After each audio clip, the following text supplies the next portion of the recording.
don't measure your progress over the lines of codes you write. You measure your progress over the amount of projects you deploy. Yeah, sometimes ago, that's about 4 years ago. I remember when I started my journey as an entrepreneur. I actually been coding for a long time, probably since when I was like 10 years. I was just writing like started with basic programs and some many other things. So as at 2011, I ventured into started learning web development, started with web design then, and by 2013, I was ready to set up my own startup, which was when I formed that I formed Reno Corp in 2013 when I was in SS3. So it actually happened that I was having this eagerness to want to work on a client project. So after months and months and months of I think about 4 5 months after I was already very kind of proficient with my skills as a web developer, I started looking out to get a client. And finally I got a client from a friend who referred someone to me. So this person, he called me up. I went to his office. When I got to his office, I was very nervous. In fact, my whole hands were sweaty, and I imagine you meeting your first client, and you're this young little guy. You are like facing a much elderly person who is a businessman. You want to collect his money and you want to render a service to him. Everything was just so many things were just going through my mind, and I was actually kind of very focused on getting the job. That was the major thing. I've actually before then read a lot of books on okay, how do you talk to a client? What are some of the ways you show your facial expression when discussing with a client, especially when it comes to a business deal and stuff like that. So that day, man called me. He said, "Hey Segun, what's up?" I said, "I'm cool, sir." Then I was like, "Okay, your friend said you can actually design your website for me." I said, "Yes, I could." And I was like, "Are you sure you can actually handle my job?" I said, "Yeah." I said I could. Then he said, "Okay, can I see some of the projects you've done? Like send me the links of some of the projects you've done so far." Man, that was that was where I got so afraid because I was like, "Whoa, this man," because I had nothing to show, no project, nothing working. I only have source codes on my system, just project when I was learning how to design a website or just on my PC. I was like, "Sir, I don't have any. I only have some source code in my system." Like, how can you tell me you don't have any projects online or stuff like that? I said, "This is like I don't have money for." That was where I made a mistake. You don't allow your clients to know. Actually, that's what I learned later, not then. You don't allow, you don't make your clients feel you don't have the necessary tool or the necessary resources to carry out his job. You should let him understand you can actually carry out his job without his money, even if you need his money. He needs to pay his money to get you committed to his job. So he said, okay. He asked for my own personal website. I said, I have none also. And he was looking at me in such a, man, does this boy really know what he's doing? I actually saw that look from his face, and I actually got scared from that moment. Then he said, okay, we'll give it a trial. He listed out all the website functionalities, blah blah blah, to be content and login. Your customers will be able to do this. I actually knew that most of the things he's actually mentioning are not really necessary because according to what my friend actually told me, I felt they were not really necessary. It was then I knew it seems he was only trying to just waste my time and like kind of end the conversation with me. He doesn't just want to end it in a bad way with me, so I won't feel too bad. But I still felt bad at the end of the day. So he asked me, okay, how much do you want to use in doing this? And that mistake. And looking at my type of person, still learning, not done anything yet. Still my first prospective project. I said, okay, sir, can you pay me 20,000?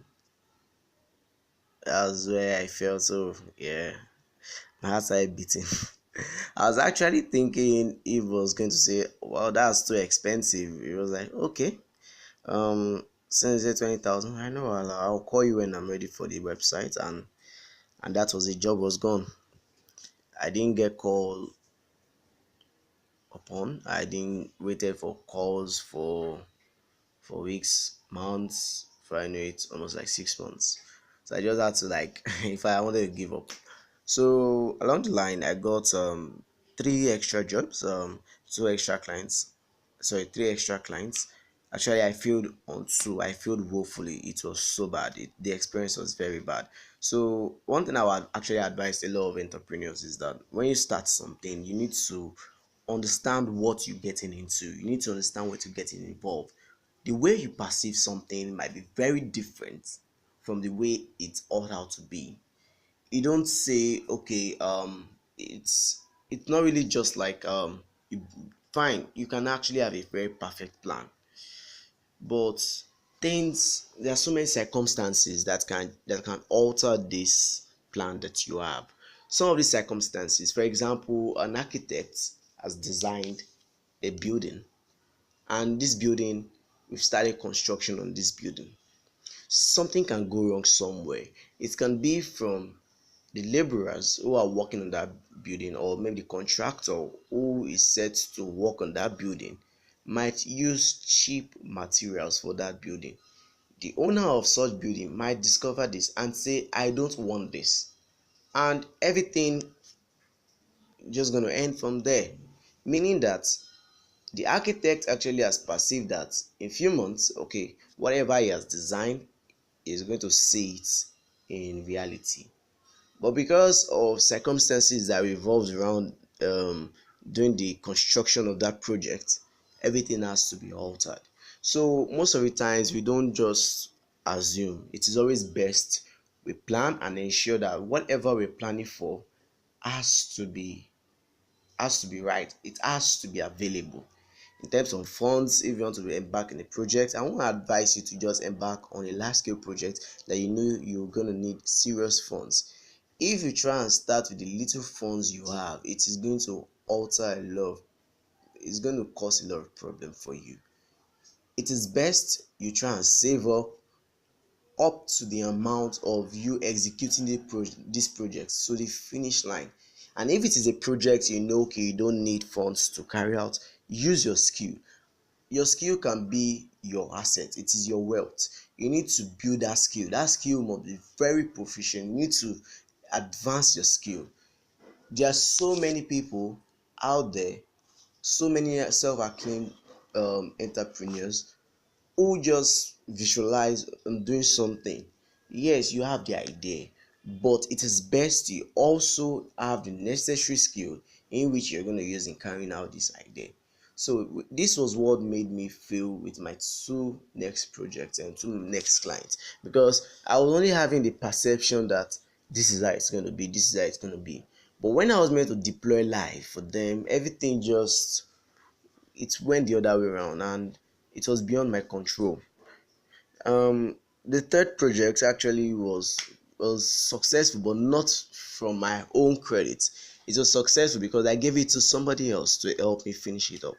So after that, I decided not to work on anybody's project. I said, okay, I still have a lot to learn. I have to go back, start reading, start doing more research, do a lot of reading, go through a lot of tutorials and do a lot of stuff.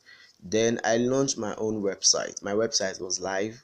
I ensured that I actually have my um portfolios set.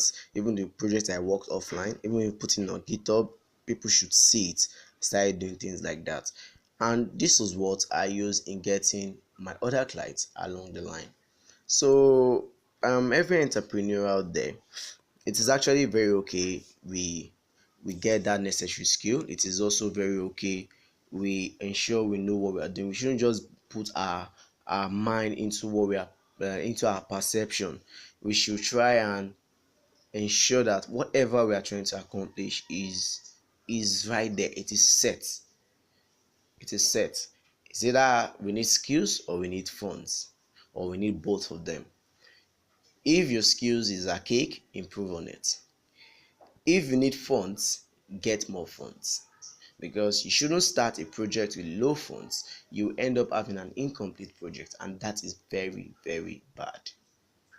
So and also keep track of your successful projects and your unsuccessful projects. I've kept track of a lot of my unsuccessful projects. I have a lot of unsuccessful projects that I have embarked on that I still feel I can still work on them later. Not really client based, actually, both clients based and your personal projects. Always keep track of these things. Keep track of your personal project also, and that is it. So thank you all for listening to my podcast. My name is Segun Joshua, and it's nice having the discussion with you all.